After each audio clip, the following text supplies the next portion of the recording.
Здравствуйте, дорогие друзья! Меня зовут Енифея, и я очень хочу помочь вам в изучении русского языка. Сегодня я хочу поговорить с вами на тему, связанную со временем. Очень часто нам нужно сказать о том, когда произойдет то или иное событие.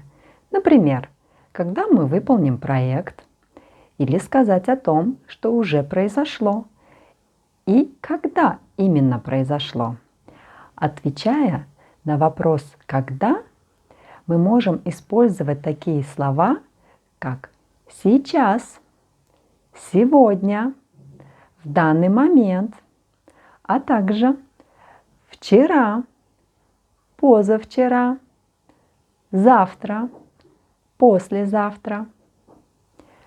Но очень часто бывает так, что нам недостаточно знать только эти слова, потому что мы хотим рассказывать о том, что было раньше, чем вчера и позавчера, а также делиться нашими планами на будущее.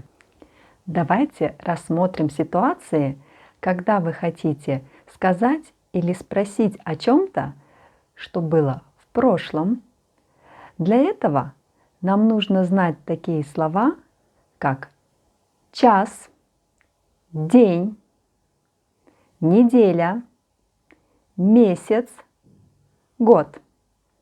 Отвечая на вопрос «когда», вы можете использовать такие выражения, как 2 дня назад, 3 дня назад, 4 дня назад, 5 дней назад.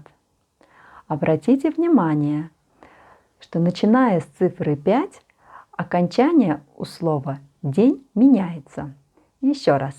5 дней назад, 6 дней назад, 7 дней назад и так далее. Та же конструкция со словом «неделя». Мы говорим «неделю назад», 2 недели назад, 3 недели назад, 4 недели назад.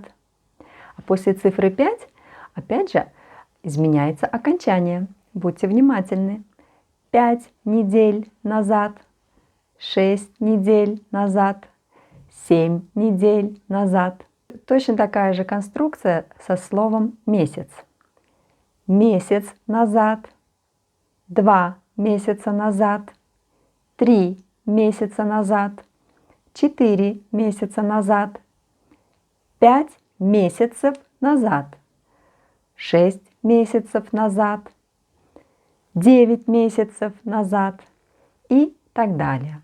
Обратите внимание на то, что мы не используем цифру 1, то есть мы не произносим слово 1, мы не говорим 1 месяц назад, мы говорим просто месяц назад, день назад, неделю назад.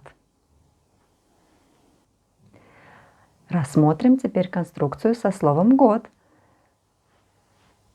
Год назад, 2 года назад, 3 года назад, 4 года назад. А теперь будьте внимательны.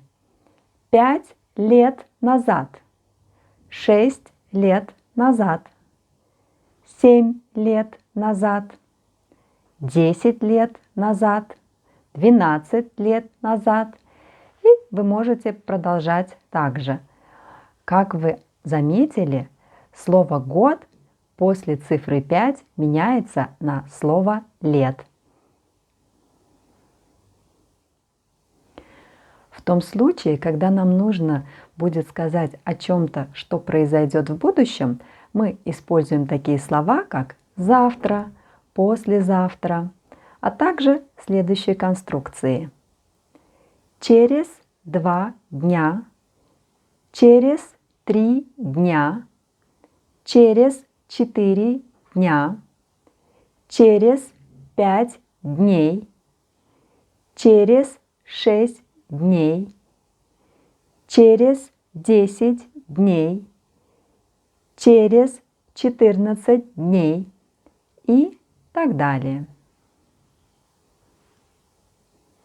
Рассмотрим конструкцию со словом «неделя».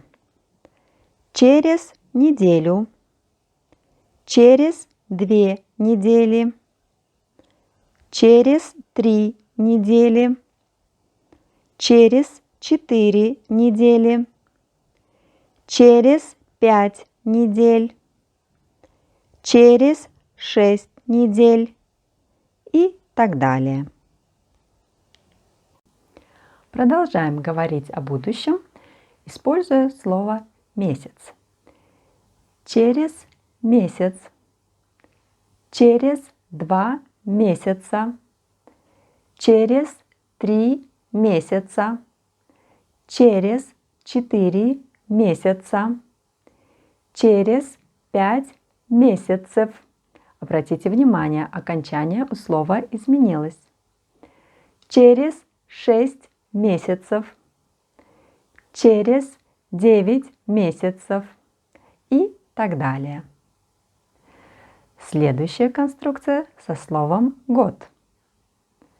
Через год, через 2 года, через 3 года, через 4 года.